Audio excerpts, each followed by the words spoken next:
네, 잔인한 리포트 목표 주가 하향 돌아선 증권사가 4위 주제입니다.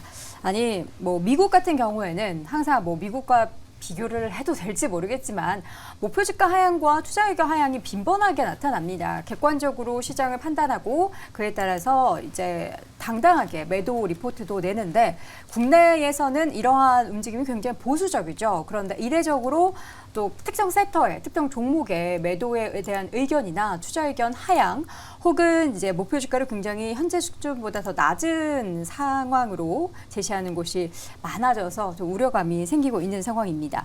2차 전지가 그 주인공인데요. 증권사들의 그 냉기류가 어느 정도인 걸까요, 박수호 교수님? 일단 뭐 오늘 계속 하나증권이 에코프로와 관련해서는 뭐 계속해서 하향 의견을 좀 내고 있는데 매도 리포트까지 나왔습니다. 매도. 그러니까 하나증권이 제시한 뭐 목표 주가가 42만 원 이렇게 제시를 했는데 그럼 지금 주가보다 한 48% 정도 낮은 그런 수준이 되겠죠. 그래서 이게 지금 하나증권 리포트만 놓고 보면 그 지주사 에코프로의 가치를 현가 할인해서 10조 9천억 원 정도가 도출되는데 지금 22조 정도 되니까 이거보다 격차가 좀 많지 않냐. 그래서 사실상 밸류에이션이 고평가됐다.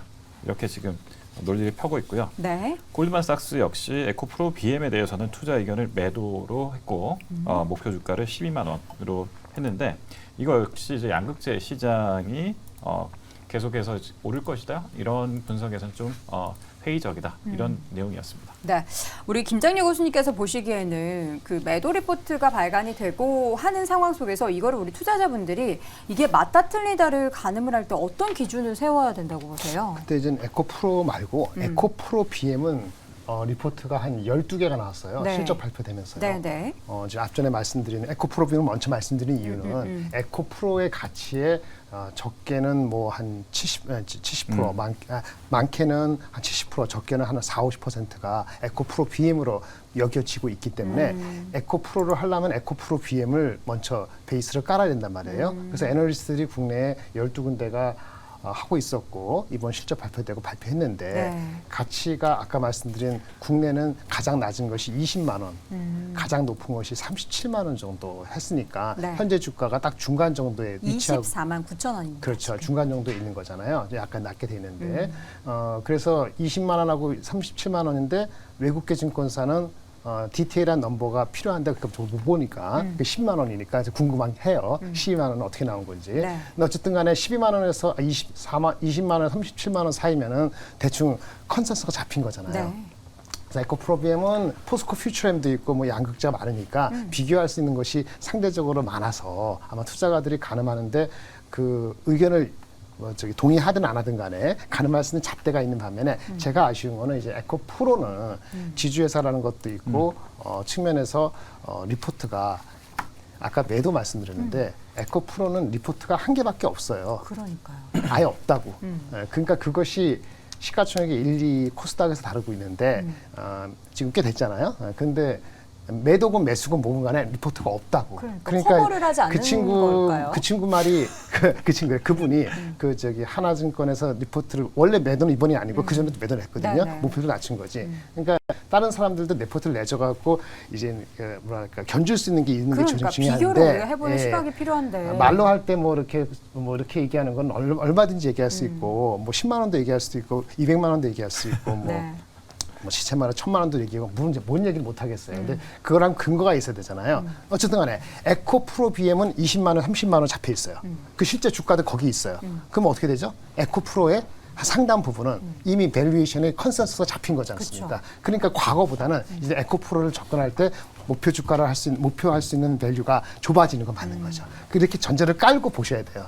그 리포트를 한번 띄워보시면 좋은데 한번 띄워주시겠어요? 볼까요? 자, 리포트 내용을 한번 보도록 하겠습니다. 그거 띄워놓고 보셔야 되는데 이게 잠깐 시간이 들려도 이거 보지 않으면은 다들 서로 다른 얘기를 하고 있기 때문에 한번 봐야 될 것 같아요. 이거 말고 쭉 넘어가서 말고 뒤에 7, 8페이지인가? 7, 8페이지 한번 보여주시죠. 쭉쭉 가세요. 이건 에코프로 BM에 대한 얘기고요. 네, 말씀 계속 해주시고요. 네, 그 42만 원이라는 거 가치는 이 친구 말하면 10조란 말이에요. 10조 가치에서 에코프로 BM을 7조 4천을 잡았어요. 그런데 이 친구가 잡은 에코프로 비행 가치, 이 친구의 목표 주가가 네. 낮지가 않아요. 30만 원 정도가 네. 돼요. 30만 원 정도. 그러니까 얘는 바이거든요. 에코프로는 매도지만 에코프로 BM은 바이고 30만 원 정도니까 목표 주가의 중상이에요. 그러니까 에코프로의 10조 가치에서 7조 4천을 했을 때 BM 에코프로 BM 7조 4천이라는 가치는 낮게 잡은 건 아니라고 봐야죠. 그렇게 잡힌 거거든요. 네. 그러면 나머지 한 3조 정도밖에 안 잡았잖아요. 그러니까 이게 10조밖에 안 난 건데 뭐에 차가 나는가 딱 보니까 역시 수산화라툼이 이슈가 되는 에코프로 이노베이션의 문제예요. 에코프로 이노베이션을 이 친구는 오피셜리는 2조밖에 안 잡은 거예요. 네. 여기에 아규먼트가 많을 것 같아요. 2조라는 가치는 이 수산화 리튬 이 평균 단가를 23불로 잡았거든요. 킬로그램당 23불로 잡고 마진은 10%밖에 안 잡았어요. 10% 잡았어요. 이거를 가치해가지고 100% 자회사 가치를 쳐줬을 때 2조 잡았거든요. 그러니까 기존의 에코프로 BM 3조, 7조에다가 이거 2조 잡아갖고 10조 나온 거예요. 그게 42만 원인 거예요. 그런데 아까 수산화리튬 가격이 얼마나 움직이냐면 6달러에서 80달러 갔다가 이렇게 갔다가 왔다 갔다 하는 거기 때문에 23달러가 틀릴 수도 있고 28년도 알 수가 없잖아요. 그래서 이 친구가 불 포캐스트 했어요. 불. 좀 더 긍정적으로. 그거 한 숫자는 18조거든요. 네. 18조인데 그 늘어나는 숫자 10조에서 18조 늘어나는 거의 대부분이 어디서 늘어나냐면은 수산화리튬 가격을 23불이 아니고 40% 늘린 34불로 잡았어요. 34불로 잡으니까 아까 에코프로 이노베이션 가치를 2조가 안 잡았는데 이게 거의 7조 5천이 돼서 이렇게 가치가 나올 수 있다는 거예요. 단가, 수산화리튬 가격을 23불이 아니고 34불로 잡으니까 이 친구가 얘기한 게 42만 원 아니고 얼마 나오냐? 67만 원에 나온 거예요. 근데 이거는 가능성이고 그냥 42만 원을 했고 불 마켓 수산화리튬 가격이 한 35불 되면은 자기는 67만 원까지 갈 수 있는 가능성을 열어놨다. 리포트는 이제 불 마켓을 아니고 베이스를 낮게 잡았기 때문에 네. 매도로 나올 수밖에 없는 거죠. 이거는 선택의 여지가 있는 거고 가격을 수산화리튬 가격을 30불이냐 40불이냐 50불이냐 마진을 얼마나 잡느냐 이런 거에 대한 악유가 돼야 되는 거죠. 근데 이렇게 아무리 얘기해도 이게 악유는 안 할 거예요. 표현을 매도를 했으니까 네. 이 친구를 매도해야지 이런 식으로 나오는데 아마 신일 것 같은데 예. 제가 그러니까 그런 거 있잖아요. 제가 갖고 있어도 그런 이빠는 소리하거나 그렇죠. 나의 뜻에 반대되는 예. 이야기를 하면은 그냥 그 사람을 차단해버리는 그러니까 경우가 이것을 있는데 만약에 이제 100만 원, 200만 원, 150만 원 우리 갔던 데를 정상화시키려면은 수산화리튬 가격을 올리든지 아니면 지주 회사 할인 가치를 얘는 보통 50% 잡았는데 지주회사 할인 가치를 30% 잡고 또 하나 있습니다. 이번에 상장되는 에코프로 머티리얼스 같은데 2조 5천원에 상장되거든요. 네. 이 친구는 2조 9천원 가치를 잡아놨어요. 그러니까 이 친구의 가치가 가장 큰 거는 수산화리튬이나 에코프로 이노베이션에 대한 가치의 차이가 가장 큰 거예요. 그리고 나머지 애널리스트들은 아무도 입번권 안 하죠. 에코프로 BM을 같이 해놨음에도 불구하고 감히 에코프로를 어디 감히 언급을 해. 저도 한 말씀 이런 거 드릴까요? 잡혀 있는 숫자니까 잠깐만요. 아직 끝내겠습니다. 끝나고 말씀드릴게요. 네. 그래서 제가 이 친구 옹호하는 것도 아니고 뭐 하는 게 뭐냐면은 리포트가 안 나오는 상황이 가장 안타깝다는 얘기고 그다음에 모든 건 디테일인데 23불이고 34불이고 50몇 불이고 간에 그 가치에 대해서 무슨 논리로 하는지 제가 시간이 없으면 그것까지 못 하는데 네네. 어떻게 하면 50불 갈 수 있고 어떻게 하면 30불에 머물 수 있는지 그거는 별도의 이거 디스커션에 있어야 되는 건데 그거를 알고 싶으면은 리포터하고 그런 거 같이 얘기를 하는 거고 그렇지 않고 무조건 전기차가 80% 간다, 90% 간다 이런 걸로만 해서 계속 악의를 하면은 악의 포인트가 잡혀지지 않거든요. 근데 주가는 이미 150만 원 갔다가 60만 원 갔다가 70만 원 가는 때문에 네. 사람들 심리가 이미 60만 원에서 100만 원 사이에 접혀져 있는 거예요. 그러면 이제는 논리를 좀 더 디테일하게 들어가서 할 필요가 있다. 수고 빼고. 그쵸. 수급 빼고요. 공매도 이런 거 말고 딱 물론 그 본질을 공매도가 봐야죠. 공매도가 없으면 100만 원 쉽게 갈 수도 있고 공매도가 무차입도 있고 이렇게 했으면 그 피해가 있다고 보면 더 내려갈 수도 있고 그건 다른 악인데 이 자체에 대한 악의를 하기에는 너무나 베이스가 낮아요. 네. 왜 이 친구만 갖고 얘기하는 게 얼마나 시간이 낭비입니까? 13개는 아니고 5개는 나와야 되잖아요. 그 풍토를 좀 바꿀 수 있는 분위기가 왔으면 좋겠다는 생각을 가지면서 투자 의견에 대한 제 의견은 노코멘트입니다. 네. 저는 이제 정말 말씀하신 것처럼 여기 나와 있는 숫자들에 대한 그 뷰를 우리가 뭘로 비교하면서 평가를 해야 될지를 모르니까 그게 너무 답답한데 말씀해 주신 것처럼 이제 감히 또 에코프로를 입에 올리다니라는 그런 분위기가 만연해서 리포트를 안 내는 건지 사실 저는 그 부분이 참 답답하기도 제가 하고요. 한 말씀 드릴게요. 네. 여기에서 증권사 조사부에 근무 이력이 있으신 분이 아마 없을 것 같아요. 제가 있죠. 여기. 저도 조사부에 네. 근무를 네. 했거든요. 제가 지금은 리서치라고 하죠. 네네네. 저는 한양증권 조사부에 근무를 했었으니까 증권사에서 특정하게 매도 리포트를 거의 안 냅니다.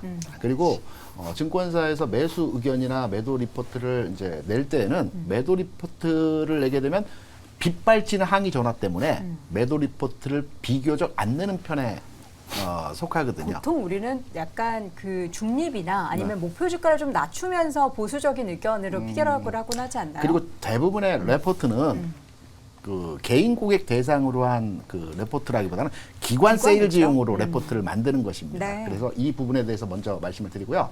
이번 하나증권에서 에코프로에 대한 그 리서치 자료가 나왔죠. 근데 과거에 어떤 자료가 나왔는지를 한번 제가 쭉 서치를 해봤습니다. 올해 5월이었죠. 하나증권에서 똑같이 매도 의견을 냈습니다. 그때 당시 에코프로 주가가 50만 원 수준이었거든요. 주가가 한 차례 상승한 뒤에 조정받고 있을 때였습니다. 그런데 이후에 주가는 100만 원을 넘어갔습니다. 그러면 하나증권은 항상 에코프로에 대해서 매도 리포트만 내는 회사이냐? 그건 아닙니다. 그 전에는 그 해당 애널리스트가 2차 전제 대표하는 애널리스트로서 굉장히 긍정적인 뷰를 계속해서 네. 제시했습니다. 올 8월만 하더라도 에코프로 BM에 대해서 주가가 고점 찍고 꺾이는 상황에서 매수 의견을 냈어요.